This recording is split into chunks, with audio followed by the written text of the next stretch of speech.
Je m'appelle Laura Medji, j'ai 35 ans. Je suis ingénieure de formation spécialisée en maths appliquées informatique et je suis entrepreneur depuis maintenant 7 ans.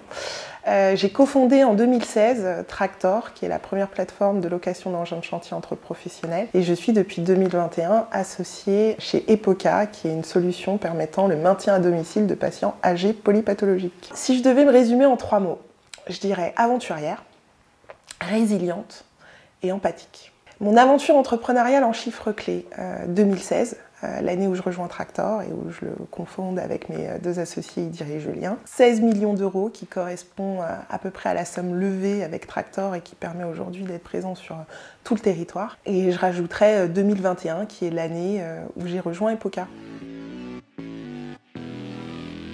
Alors, à la sortie de l'école, il faut savoir que j'ai fait une école d'ingénieur en informatique et mathématiques appliquées qui s'appelle l'ENSIMAG à Grenoble. Et je me destinais à une carrière en finance de marché, où j'ai d'ailleurs travaillé pendant 5 ans. Mon aventure entrepreneuriale a démarré avec un besoin de sens, tout simplement. À l'époque, j'étais dans un climat qu'on peut qualifier de nocif. Et j'avais besoin tout simplement de donner du sens à ma vie, à mon travail. J'avais envie de créer et j'avais envie de résoudre un problème et d'apporter ma pierre à un édifice entrepreneurial, de construire. Comment je suis arrivée au BTP? Je reste avant tout une ingénieure, quelqu'un de très pragmatique. Et c'est vrai que quand j'ai pris conscience que j'avais cette envie de monter une boîte, le BTP m'est apparu dès le début comme the place to be, entre guillemets, parce que je cherchais un secteur qui était peu digitalisé, où il y avait beaucoup de problématiques et nombreux problèmes à résoudre, et où la barrière à l'entrée ne serait pas forcément si difficile que ça pour une néophyte.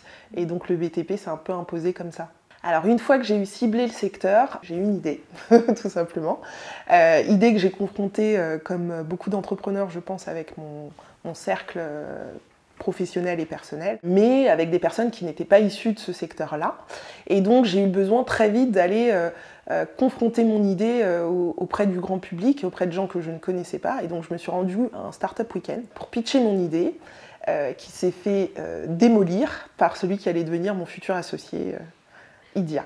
Alors, comment est-ce qu'on passe de la finance à la tech? Bonne question. Tu me demandais 3 mots pour me définir.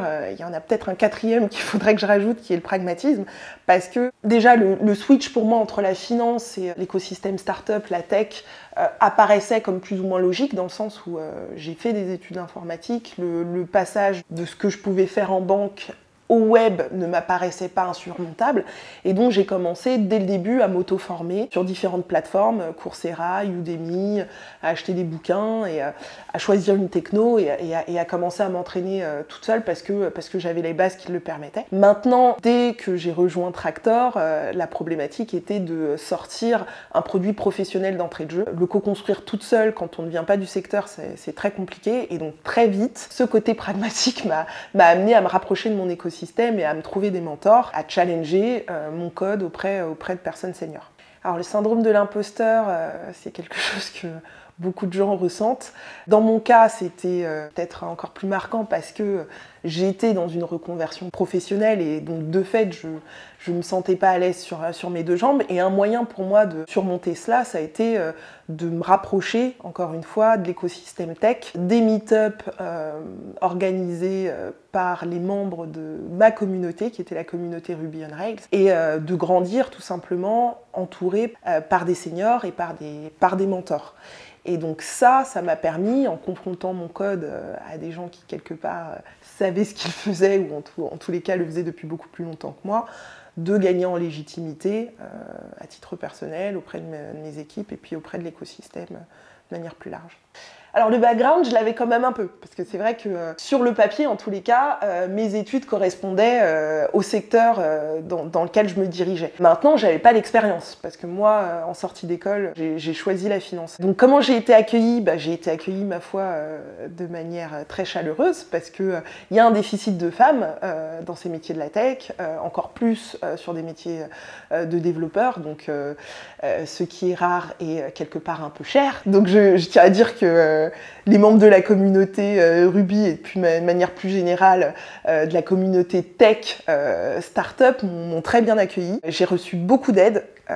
Faut savoir, et je reparle encore de ces meet-ups, qu'il y en a énormément qui se passent sur Paris, un peu partout en France, et qui permettent, voilà, c'est des gens qui sont bénévoles, qui donnent de leur temps pour aider à des reconversions, pour aider à faire grandir des projets.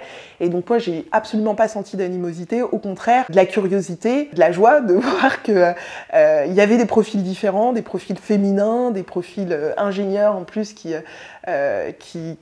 osaient sauter le pas. Et si je devais résumer, je dirais que j'ai été accueillie à bras ouverts. Qu'est-ce qu'un CTO? Je dirais déjà qu'un CTO ou une CTO, la définition, elle n'est pas la même en fonction de la taille de l'entreprise. Moi, j'ai été CTO de Tractor en 2016. En vrai, c'était premier développeur. L'objectif était, avant même de recruter, de faire grossir la boîte, c'était de sortir le produit pour pouvoir montrer que voilà, on pouvait faire de l'attraction sur ce marché et qu'on répondait à une vraie problématique. Donc CTO, dans un premier temps, pour moi, sur des toutes petites startups, c'est ça. C'est premier développeur, c'est quelqu'un qui va être en capacité de traduire la vision qui est portée par les fondateurs et de lui donner vie avec un produit concret. Au fur et à mesure où l'entreprise grandit, le poste change dans le sens où on doit tout simplement construire une équipe, la faire grandir, aligner la stratégie en interne avec cette équipe, avec la stratégie globale, et puis faire monter ces équipes en compétences, les accompagner, les coacher et faire le lien avec le produit s'il y a quelqu'un au produit ou avec le CEO en général s'il n'y a pas encore d'équipe produit. Alors, je suis une manager qui estime être très à l'écoute de ses équipes. Moi, j'estime que un de mes rôles, c'est de faire grandir les gens avec qui je travaille, c'est que ça se passe dans de bonnes conditions. On est là pour exécuter, bien sûr, mais il faut que ça se fasse dans la joie et dans la bonne humeur et que chacun y trouve son compte. Sur la construction des méthodes de travail, des process qu'on va mettre en place, j'essaye autant que faire se peut que ce soit collégial et de former, parce que j'ai une équipe aussi qui est junior quand même, donc il y a une bonne partie de mon temps qui est dédiée à les faire monter en compétences. L'objectif étant, quand ils sortent, quand ils vont aller voguer vers une autre aventure le plus tard possible, on l'espère, qu'ils repartent avec une expérience et puis une belle aventure humaine, en plus des compétences qu'ils auront pu développer.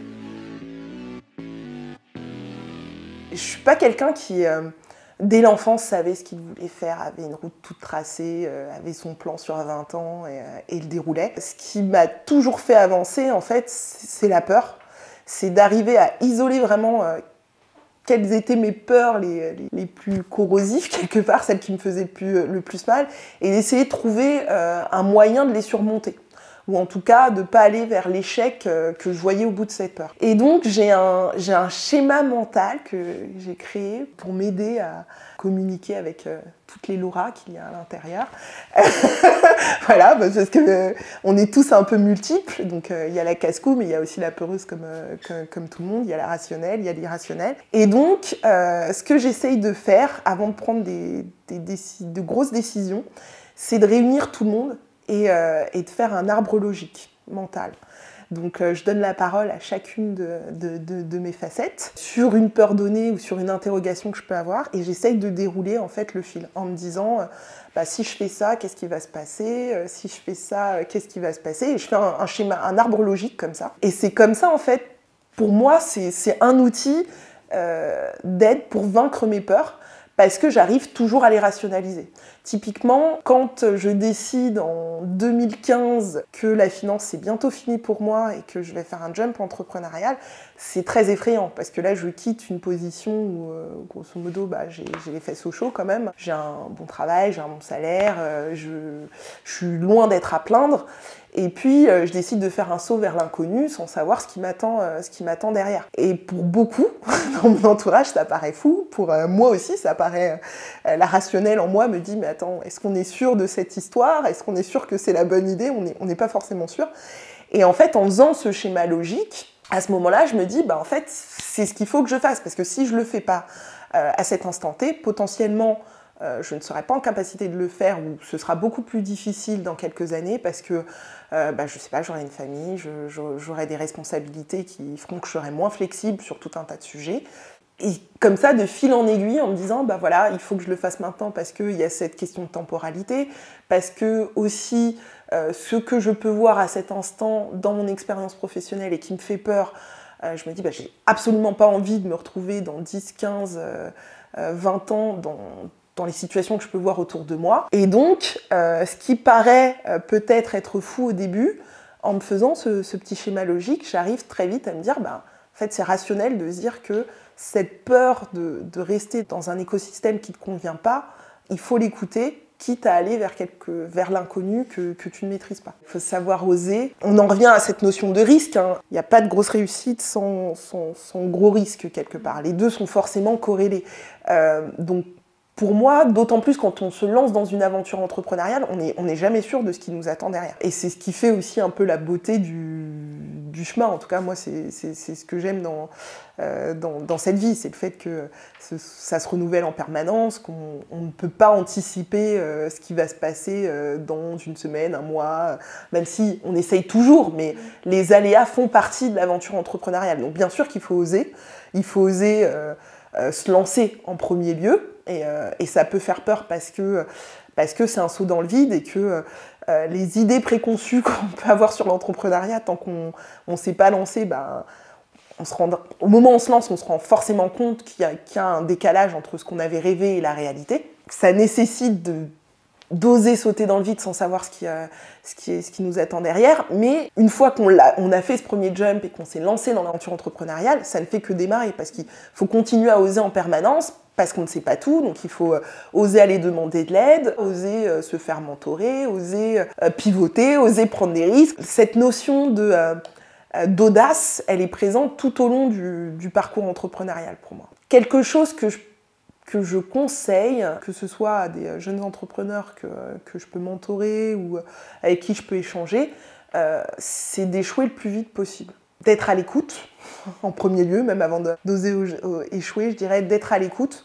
À l'écoute, ça ne veut pas dire prendre tous les retours qui vont nous être faits, mais à minima, à l'écoute de ses clients, parce que c'est quand même eux qu'on cherche à servir au début. Et puis, à l'écoute de profils plus expérimentés, que ce soit sur des verticales qu'on cherche à maîtriser, ça peut être la tech, ça peut être le marketing, ça peut être d'autres choses. Donc, chercher une expertise. Petite parenthèse, mais une des choses qu'on a fait avec Tractor, c'est très très tôt se tourner vers des réseaux d'entrepreneurs. Ça peut être le MoveJ, ça peut être Réseau Entreprendre, avec en tête l'idée d'avoir des retours d'expérience de gens qui étaient beaucoup plus capés, qui avaient monté peut-être une, deux ou plusieurs boîtes et qui, du coup, avaient déjà développé des stratégies peut-être pour aller plus vite sur tel ou tel sujet ou pour éviter tel ou tel écueil. Donc l'écoute, c'est la première chose que je conseillerais aux jeunes entrepreneurs. Et puis la deuxième, c'est d'échouer le plus vite possible. C'est que mon avis, mais ça sert à... Je pense que ce n'est pas vraiment utile d'avoir une idée, de rester arc-bouté sur cette idée et d'attendre qu'elle soit parfaite avant de sortir son produit ou avant d'en parler avec son entourage ou avec des gens de l'écosystème.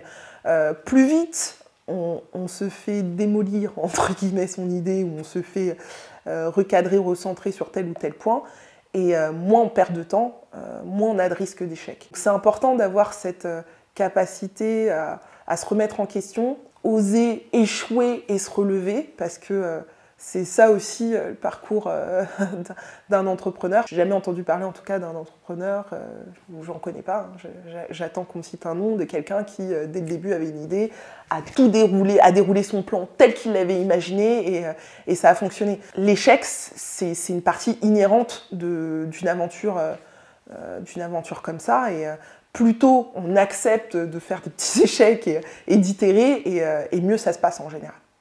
Rôle modèle, je serais assez... je pense que je vais pas être très originale. Je vais commencer par mes parents, parce que cette audace, c'est eux qui me l'ont donnée, déjà.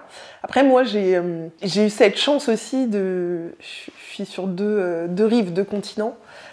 Les problèmes qu'on voit en France, ou en tout cas le manque de rôle modèle féminin, entrepreneur qu'on peut constater en France, c'est pas du tout quelque chose qui est vrai en Afrique subsaharienne. Et donc c'est vrai que moi, j'ai peut-être pas un rôle modèle à sortir, mais il y a énormément de femmes dans ma famille, en fait, que ce soit au Bénin ou en Côte d'Ivoire, qui sont entrepreneurs et qui, clairement, ont joué ce rôle pour moi. Parce que je me suis jamais dit que c'était pas possible, en fait, pour une femme de se lancer, de monter sa boîte, parce que j'avais des exemples autour de moi, familiaux.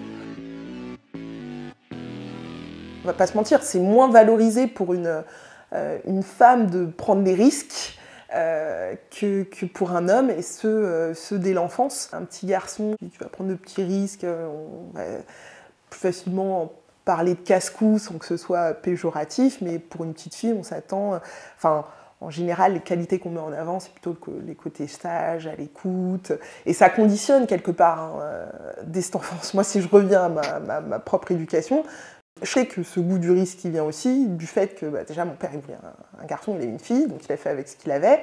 Ma mère, elle avait elle-même été éduquée dans un milieu très masculin, donc elle avait, on va dire, un petit côté garçonne qui a joué. Et donc moi, dans mon éducation, on m'a même jamais apposé les préjugés qui pouvaient être rattachés, ou en tout cas les attentes qui pouvaient être rattachées aux femmes, entre guillemets. Je constate autour de moi, j'en ai été victime comme tout le monde, parce qu'il y a l'éducation, mais après il y a aussi la société, comme on disait, hein, donc on essaye tous de rentrer dans le moule d'une façon ou d'une autre, mais l'autocensure, elle est peut-être plus présente chez les femmes, en partie pour ça.